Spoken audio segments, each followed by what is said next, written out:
Hello everyone, I am ऋषि शर्मा। और आज की हमारी लीड कोड की पीओकेडी है टास्क शेड्यूलर। ये एक मीडियम लेवल प्रॉब्लम है। तो पहले हम प्रॉब्लम स्टेटमेंट रीड करते हैं, फिर इसकी अप्रोच देखेंगे। तो प्रॉब्लम स्टेटमेंट है, you are given an array of CPU task. आपको एक एरे दी हुई है जिसमें क्या दिए हुए हैं, टास्क दिए हुए हैं जो कि आपको सीपीयू से करवाने हैं। Each represented by letter A to Z. और हर एक टास्क किस तरह रिप्रेजेंट हो रही है, जैसे पर्टिकुलर टास्क ए से बी से सी से ऐसे रिप्रेजेंट की जा रही है। And cooling time N. Cooling time N इसका मतलब क्या है?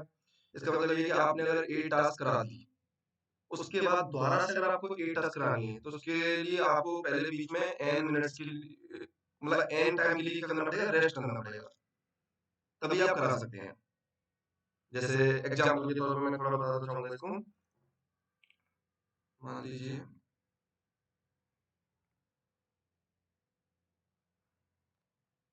मान लीजिए आपकी एन की वैल्यू 2 है, ठीक है। और आपके दो टास्क करानी है, ए टाइप की ही दो टास्क करानी है। तो मान लीजिए आपने क्या किया, 0 सेकंड पे मान लीजिए एक टास्क करा दी ए टाइप की। अब आपको 2 सेकंड के लिए वेट करना पड़ेगा, मतलब first second two second second के लिए आपका सीपीयू क्या रहेगा, खाली रहेगा, आइडियल रहेगा, अगर कोई और टास्क नहीं है तो।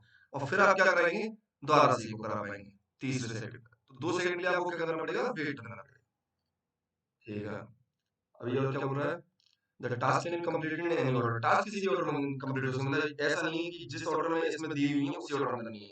आप किसी भी ऑर्डर में कर सकते हैं, बट ये कंस्ट्रेंट, और ये कंस्ट्रेंट है, identical task must be separated by at least N interval. वही चीज जो भी बोल रहे थे हम कूलिंग टाइम की।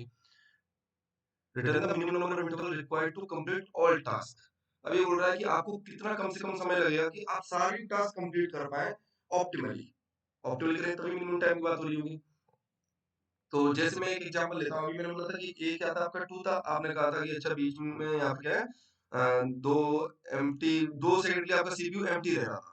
एक फर्स्ट मिनट, सेकंड या मिनट कुछ बोल दिए, सेकंड बोल देते हैं, फर्स्ट सेकंड के लिए और सेकंड सेकंड के लिए। तो फिर आपने क्या किया, मान लीजिए दो टास्क हो रहे हैं आपके पास, बी टास्क है, ये एक बार आ रही है, मतलब सी टाइप की टास्क भी एक बार आ रही है। तो आप कहेंगे कि अच्छा सीपीयू एम्प्टी रह रहा है तो क्यों ना मैं बी को करा लूं। इस पहली सेकंड में जब सीपीयू एम्प्टी है तो मैंने बी को करा लिया। मैंने कहा कि बी को करा लूंगा। अब एक चीज और रहेगी कि बी को भी मैं क्या नहीं करा सकता, अगली 2 सेकंड तक नहीं करा सकता। तो बी तो है ही एक, बी द्वारा वैसे भी नहीं होगी। आपने कहा कि अच्छा सेकंड सेकंड के लिए भी मैं ए को करा नहीं पा रहा था, बी मेरा था नहीं और होता तो भी नहीं करा पाता, तो आपने कहा सी को करा लीजिए। तो इस तरीके से इसमें आप बोलेंगे तो कितनी आइडियलनेस रही, आपका सीपीयू कितनी देर के लिए खाली रहा। आप बोलेंगे 0 सेकंड के लिए खाली रहा। तो टाइम कितना लगा? तो एक चीज समझिए, जब आपका मिनिमम टाइम कब लगेगा, एक चीज बताइए, आपको मिनिमम से मिनिमम टाइम कब लगेगा? मिनिमम से मिनिमम टाइम लगेगा जब आपका आइडियलनेस मिनिमम होगी। इस केस में आइडियलनेस को हम क्या कर पा रहे थे, जीरो कर पा रहे थे। तो जब आइडियलनेस जीरो होती है तब आप टास्क को कितने से कितने समय में कर सकते हैं मिनिमम? तो आप मिनिमम कर सकते हैं जितनी आपके पास टास्क होंगी। मान लीजिए टास्क की एरे थी, तो टास्क डॉट साइज में आप क्या कर सकते हैं, सारी टास्क को कर सकते हैं। कब? जब आपकी आइडियलनेस जीरो होगी। इसका मतलब ये है कि आइडियलनेस पे डिपेंड करता है। अगर मान लीजिए आपकी आइडियलनेस 1 होती, आपकी, मैं बोल रहा हूँ कि सीपीयू 1 सेकंड के लिए पूरी सारी टास्क आपने कराई, बीच में 1 सेकंड के लिए कभी खाली रहा था।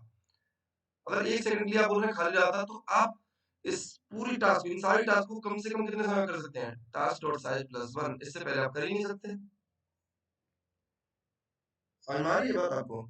तो आपका मेन मुद्दा इसमें ये पता लगाना है कि मैं आइडियलनेस को मिनिमाइज करूँ। आप ये मत देखिए कि आपको क्या मिनिमाइज करना है, कि सारी टास्क कर पाए वो मिनिमाइज करना है। आपको आइडियलनेस, सीपीयू की आइडियलनेस मिनिमाइज करनी है, ठीक है। ये आपका मेन मुद्दा बन गया है, आइडियलनेस को मिनिमाइज करना।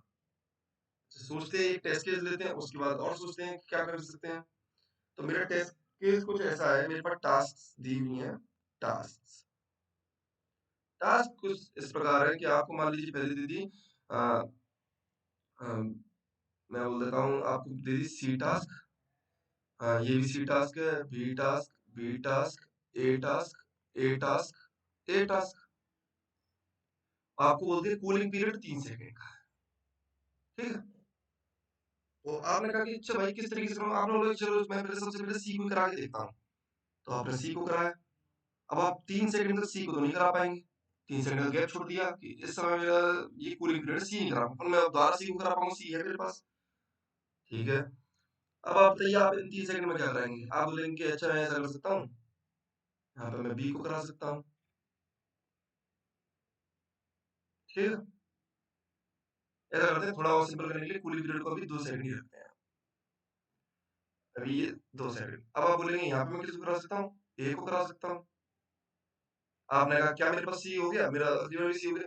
अभी मेरे पास बी बचा है क्या? मेरे पास बी 1 बचा है और ए कितनी बार बचा है? 2 बार बचा है। तो आपने कहा कि अच्छा ऐसा करते हैं, बी का जो कूलिंग पीरियड है वो खत्म हो चुका है।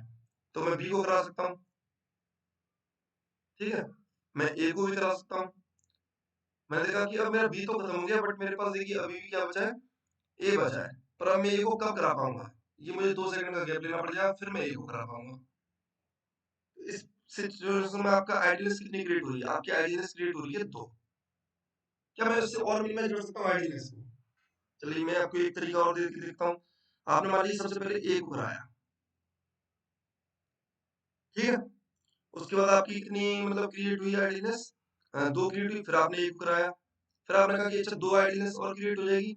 2 सेकंड तक आप ये नहीं कराए, फिर आपने ये कराया। अब आपको एक तरीके से देख रहे हैं कि इसमें मैं क्या भरूँ? इन जो गैप्स हैं, इनमें मैं क्या भरूँ कि मतलब इनमें भरेंगे हम, क्योंकि हम चाहते हैं आइडियलनेस को मिनिमाइज़ करना है। इस समय सीपीयू आइडियल था, कुछ कर नहीं रहा था। मैंने कहा कि मेरे पास कोई टास्क हो, जिनको मैं इस समय करा सकूँ, तो करा दूँगा। मैंने कहा कि मेरे पास बी कितना था? 2 था। सी कितना था? 2 था। मैंने कहा कि अच्छा इसको यहाँ पे बी भर दो। क्या मैं यहाँ पे बी भर सकता हूँ? या इनको सर्कल करते हैं, जो हमने जिसके हिसाब से चल रहे थे हमारे। यहाँ पे हम सी के हिसाब से चल रहे थे। पहले हमने सी को कराया, फिर मैंने कहा 2 सेकंड के लिए सी को ऐड करा, फिर सी को कराया, ऐसे। फिर हमने कहा यहाँ पे बी भर दिया। अच्छा अभी मैं बी तो नहीं भर सकता यहाँ पे, मैं यहाँ पे सी भर देता हूँ। मैं यहाँ पे बी भर सकता हूँ क्या अब? मैं बी भर सकता हूँ। मैं यहाँ पे सी भर सकता हूँ। इस केस में आइडियलनेस कितनी आ रही है? 0। पहले तो आप एक चीज़ समझिए कि मान लीजिए आपका यहाँ पे सी कितना आ रहा था? 2 बार आ रहा था, तो आपके बीच में जो सेगमेंट क्रिएट हो रहा था, वो 1 बार हो रहा था। मतलब सी की वजह से जो आइडियलनेस का दौर था, दौर बोलेंगे एक दौर आ रहा था पूरा। यहाँ पे ए की वजह से आपके 3 ए हैं, तो जो बेसिकली सेगमेंट होगा आइडियलनेस का, वो 2 क्रिएट हो रहे होंगे। ठीक है? तो एक चीज़ ज़्यादा कहाँ पे क्रिएट होंगी? यहाँ पे हमेशा 2 होंगी ही होंगी, एक ही किस्म हमेशा 2 होंगी। देखिए यहाँ पे भी एक ही किस्म आप देखेंगे ना, अगर ए के हिसाब से चलते, तो देखिए ए के हिसाब से 2 क्रिएट हो रहे होते। एक ये वाला, एक ये वाला। एक तो आपने भर दिया था, क्योंकि आप सी के हिसाब से चल रहे थे, और एक खाली रह गया था। पर हम यहाँ चल ही ए के हिसाब से रहे, हमने कहा ए को प्रायोरिटी दी है। हमने कहा कि ए की वजह से ज़्यादा आइडियलनेस क्रिएट होगी, होने के चांसेस हैं। तो अच्छा क्यों ना ए के हिसाब से चीज़ें भरी जाएँ, ठीक है? तो मैंने कहा ए के हिसाब से भरेंगे, तो अब क्या करेंगे, बीच में फिट करेंगे हम उनको बची हुई टास्क को, बीच में जो समय होगा। अब हमें एक चीज़ और समझनी होगी, जो एक सेगमेंट है, वहाँ पे एक से ज़्यादा एक जैसे एलिमेंट नहीं आ सकते। अगर सोचिए मैं यहाँ पे बी ला दूँ, तो क्या बी के बीच की जो बेसिकली कूलिंग पीरियड है, वो पूरा हो पाएगा? नहीं। एक चीज़ समझिए, ए का कूलिंग पीरियड यहाँ से यहाँ पूरा हो रहा है, सबका कूलिंग पीरियड तो सेम है। तो क्या बी का कूलिंग पीरियड को ए के जो अगला ए आएगा, उसकी जब बाद में पूरा हो पाएगा ना, उससे पहले तो पूरा होंगे ज़रा। समझ में आ रहा है कि आप बोल रहे हैं ए का तो पूरा नहीं हो रहा, बी का पूरा हो गया। बी जबकि 2 बी आपने साथ कर दिया, आप बीच में रख दिए। ए के बाद में 2 बी कर दिए। समझिए, 2 कंसेक्यूटिव ए के पहले आपने 2 बी कर दिए।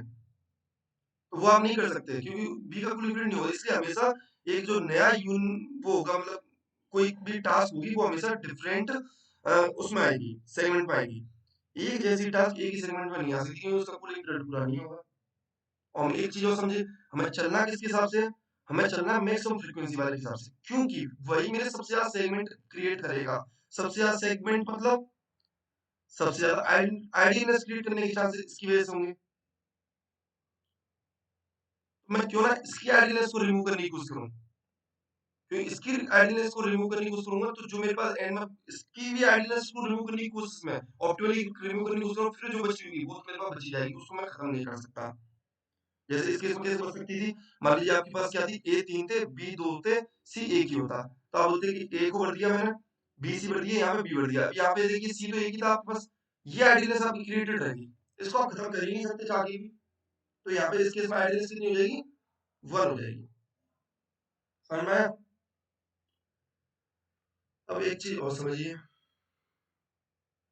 मान लीजिए आपके पास जो मैक्स फ्रीक्वेंसी वाला टर्म है, वो मान लीजिए 2 बार आ रहा है। ए, बी, बी, बी, एंड मान लीजिए सी आ रहा है 2 बार ही, है ना? और यहाँ पे आइडियलनेस क्रिएट हो रही है 3। तो आपने वही सेम मैक्सिमम फ्रीक्वेंसी वाले के हिसाब से ए और बी दोनों मैक्सिमम है, तो आपने ए के हिसाब से मान लीजिए चल दिया। कितने का कूलिंग पीरियड क्रिएट हो गया? 3 का, फिर ए, फिर 3 का कूलिंग पीरियड, फिर ए। फिर आपने कहा कि अच्छा भाई मेरे पास बी भी पढ़ सकता हूँ, सी भी पढ़ सकता हूँ। पर एक चीज़ बताइए, ए और बी की फ्रीक्वेंसी एक जैसी है। तो अगर आप मानते हैं, मतलब क्या करना चाहते हैं, कम से कम सेगमेंट्स क्रिएट करना चाहते हैं, सेगमेंट तो अभी भी उतने क्रिएट होंगे। पर आप देखिए एक सेगमेंट के अंदर यहाँ पे कितने वो कॉलम क्रिएट हो रहे हैं। एक सेगमेंट के अंदर 3 सेकंड मतलब n बराबर वो आइडियल्स क्रिएट हो रही थी। पर मैं बोलूँ कि अगर मैं देखिए ए और बी की फ्रीक्वेंसी सेम है, तो क्यों ना मैं ए बी को एक यूनिट मान लूँ। अगर मैं इनको एक यूनिट मानूँ तो मैं ए के साथ हमेशा बी रख दूँगा, ए के साथ बी रख दूँगा, ए के साथ बी रख दूँगा।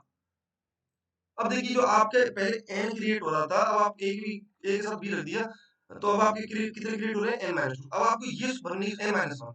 अब आपको ये बनने की सोचनी है कि ये n-1, ये n-1 बनने हैं। मेरे पास बचे कितने टास्क हैं? मेरे पास बचे सी की वैल्यू मान लीजिए 2 है, 2 बचे हैं।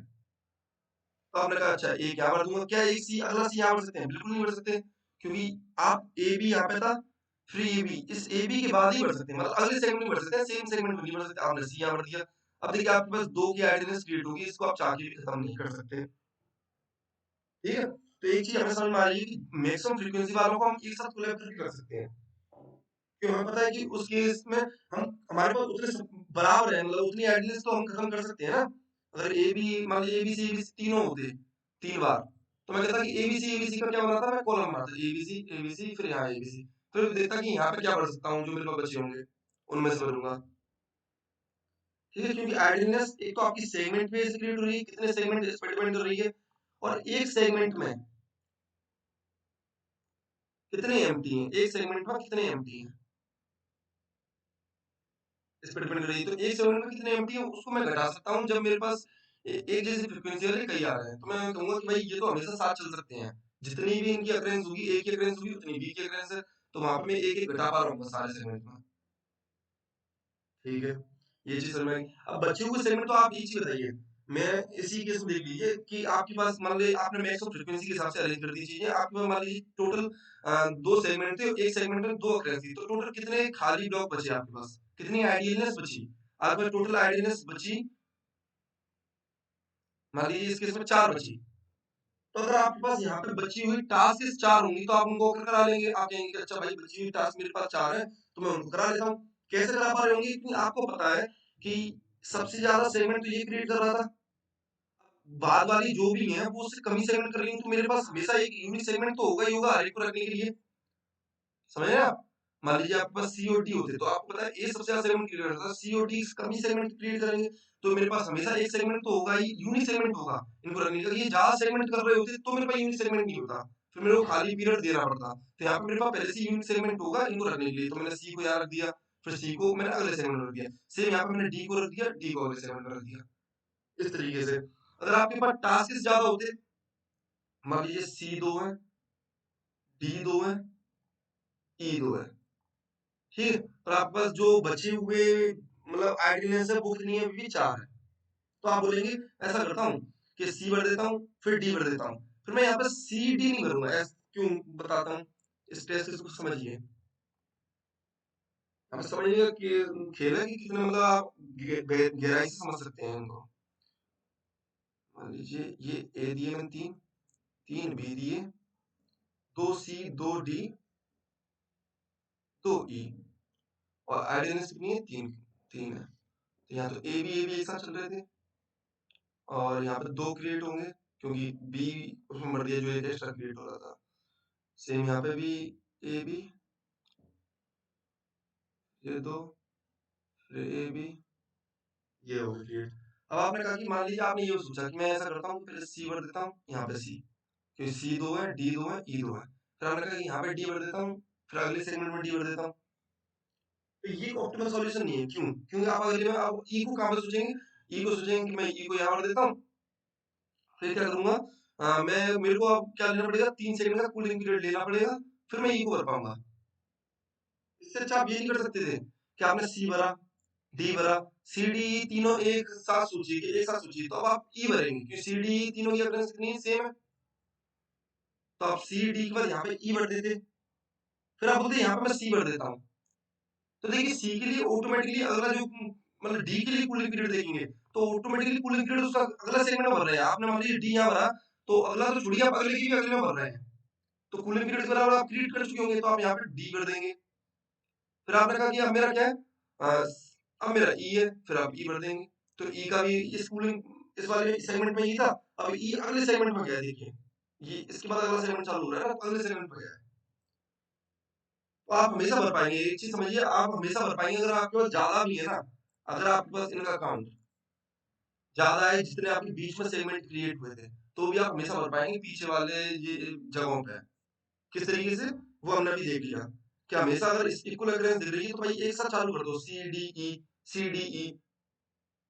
उससे एक कम अग्रेंस होती तो पहले सी डी भर देते। मान लीजिए सी डी भर दिया, सी दो है, डी डी दो है, ई दो है और एफ एक है। तो मैंने कहा कि पहले सी डी भर दिया। अब आप में देखिए सी डी ई एफ चारों की एक एक अग्रेंस होगी, तो आप उनको एक साथ भरेंगे, सी डी ई एफ एक एक करके ऐसे। इसको कोड करते हैं।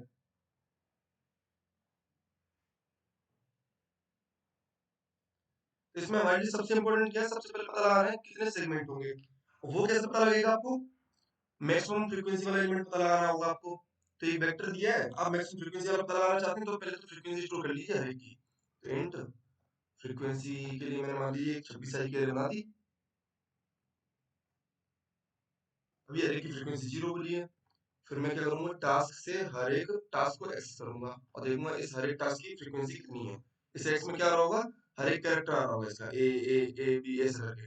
अब मैं हर एक की फ्रीक्वेंसी को बढ़ाऊंगा, फ्रीक्वेंसी, और ये मान लीजिए एक्स है, तो मुझे x माइनस ए इंडेक्स पर प्लस कर देना है। मतलब ए की कोरस्पॉन्डिंग कौन सा इंडेक्स हो गया, 0 इंडेक्स फ्रीक्वेंसी में। अब बी की कोरस्पॉन्डिंग फर्स्ट इंडेक्स फ्रीक्वेंसी में वहां पर प्लस कर दूंगा, उसकी फ्रीक्वेंसी बढ़ जाएगी।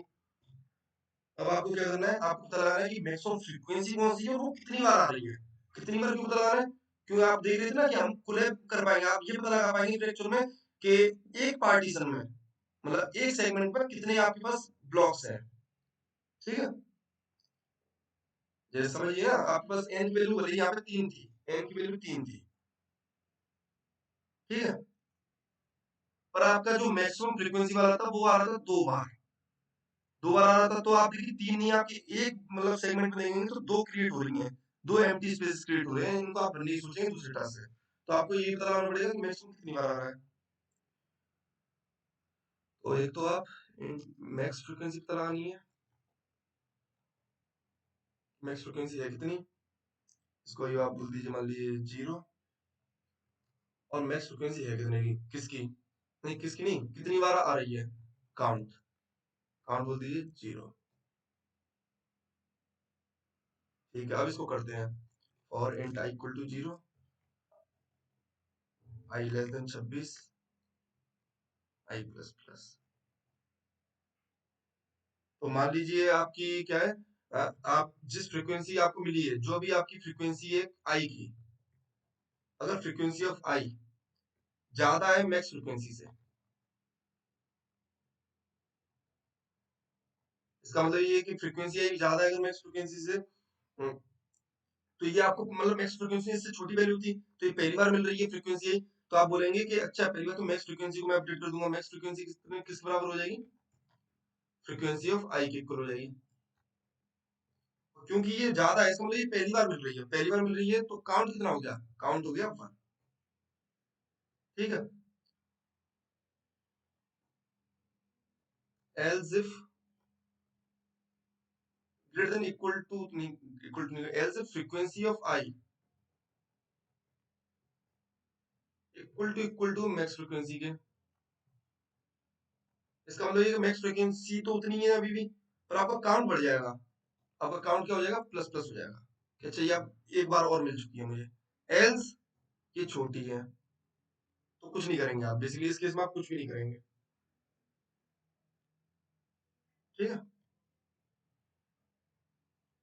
तो यहाँ पे आपको जब बाहर आएंगे इस लूप से, तो आपको एक तो मैक्सिमम फ्रीक्वेंसी क्या है वो पता चल जाएगी, एक उसका काउंट पता चल जाएगा।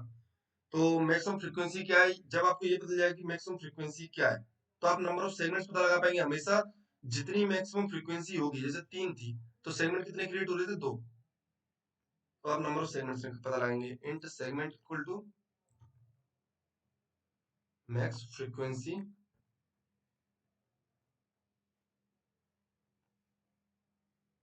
-1। ठीक है, अब मैक्स फ्रीक्वेंसी का काउंट कितना है उससे आप कितना पता लगा क्या पता लगा पाएंगे?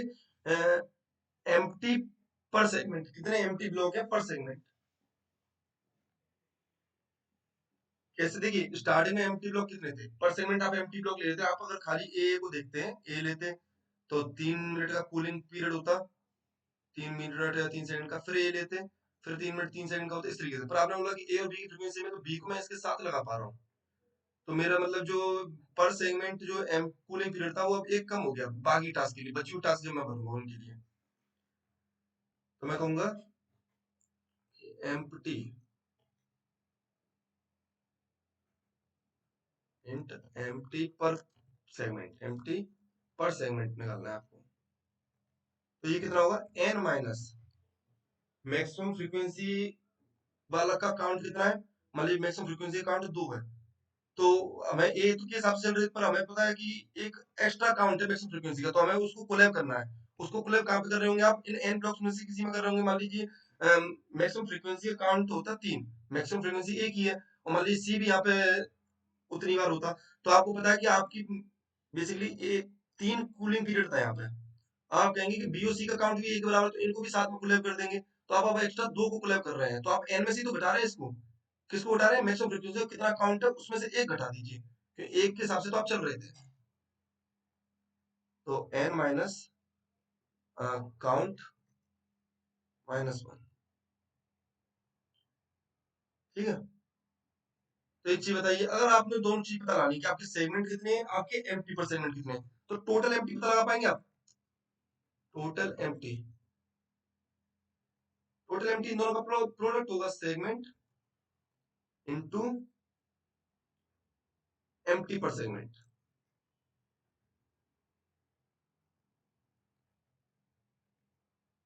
ठीक है। आपने टोटल एम्प्टी पता लगा लीजिए। अब आपको बस ये देखना है कि आपके पास जो बची हुई टास्क है, मतलब मैक्सिमम फ्रीक्वेंसी वाली तो आपने सारी अरेंज कर दी, मैक्सिमम फ्रीक्वेंसी वाली टास्क के अलावा जितनी भी टास्क आपके पास बची हैं, ठीक है, जितनी भी टास्क आपके पास बची हैं, क्या वो इससे कम तो नहीं है? अगर इससे कम है तो आइडियलिनेस क्रिएट हो रही होगी 101%। इसके बराबर है या इससे ज्यादा है तो आपके पास कोई आइडियलिनेस क्रिएट नहीं होगी, वो हमने अपनी सारे टेस्ट केस अभी देखे थे। तो आप उनको भी निकालें कितनी बची हैं, इंट रिमेनिंग टास्क, ये मैक्सिमम फ्रीक्वेंसी वाली टास्क के अलावा जो टास्क है, ये कितनी होंगी? टोटल टास्क कितनी थी? टोटल टास्क थी टास्क डॉट साइज के बराबर, टास्क डॉट साइज इतनी टास्क थी। इसमें से आप घटाएंगे कौन सी टास्क? जो मैक्सिमम फ्रीक्वेंसी वाली टास्क है, मैक्सिमम फ्रीक्वेंसी वाली टास्क कितनी है? तो एक तो मैक्सिमम फ्रीक्वेंसी कितनी है वो, इनटू उनका काउंट कितना है, इतनी मैक्सिमम फ्रीक्वेंसी वाली टास्क थी। मान लीजिए यहाँ पे मैक्सिमम फ्रीक्वेंसी कितनी थी, मैक्सिमम फ्रीक्वेंसी वैल्यू थी 3, पर वो थी कितनी बार? 2 बार थी, तो टोटल 6 आपको घटाना था टोटल टास्क में से, जब सी 2 था। यहाँ पे अभी सी 3 ले लिया था, इसको हटा देते उस केस में। तो आपका मैक्सिमम फ्रीक्वेंसी इनटू उनका काउंट कितना है, ये घटा देंगे तो आपके पास क्या आ जाएंगी? रिमेनिंग टास्क आ जाएंगी, जो आपको कूलिंग पीरियड जो बचा हुआ कूलिंग पीरियड है, जो टोटल एम्प्टी टाइम है, उसमें आपको भरना है। तो आप निकाल लेंगे, अब आइडियलनेस निकालेंगे, जिसकी बात हम कर रहे थे शुरू से। तो कितनी आइडियलनेस होगी? तो अगर आइडियलनेस देखें आप, तो आइडियलनेस होगी मैक्सिमम ऑफ 0 कॉमा, मैं देखूंगा कि भाई मेरे पास टोटल एम्प्टी कितने हैं, टोटल एम्प्टी में से घटा दूंगा रिमेनिंग टास्क को। तो देखिए एक चीज समझिए, अगर टोटल एम्प्टी मेरे ज्यादा है रिमेनिंग टास्क से, तो आइडियलनेस क्रिएट होगी। अगर रिमेनिंग टास्क मेरी ज्यादा होती तो मैं कह रहा हूँ कि आइडियलनेस 0 ही होती, तो सही बात है। अगर मेरी रिमेनिंग टास्क ज्यादा है तो ये वैल्यू नेगेटिव होगी, तो मैक्सिमम 0 है तो 0 ले लूंगा। तो इस तरीके से आप लिख सकते हैं उस चीज को। अब रिटर्न क्या करेंगे? रिटर्न तो आपको करना था कि मिनिमम कितना टाइम लगेगा सारी टास्क को कंप्लीट करने के लिए, ये तो आइडियलनेस वगैरह होगी, इतने समय के लिए तो सीपीयू आइडल रहेगा, और एक यूनिट ऑफ टाइम में वो एक टास्क कर रहा है, तो कितने टास्क है टोटल? टास्क डॉट साइज के बराबर टास्क है, और इतना उसका आइडल पीरियड हो गया, आइडलनेस। ये आप रिटर्न कर देंगे, रन करके देखते हैं,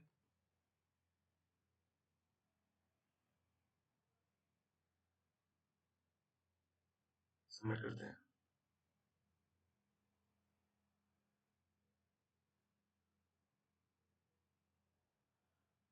आई होप आपको ये कोड समझ में आया होगा। अगर आपको कोई डाउट आता है तो आप कमेंट करके पूछ सकते हैं, और ये कोड मैं आपको कम डिस्क्रिप्शन में प्रोवाइड करा दूंगा। Thank you.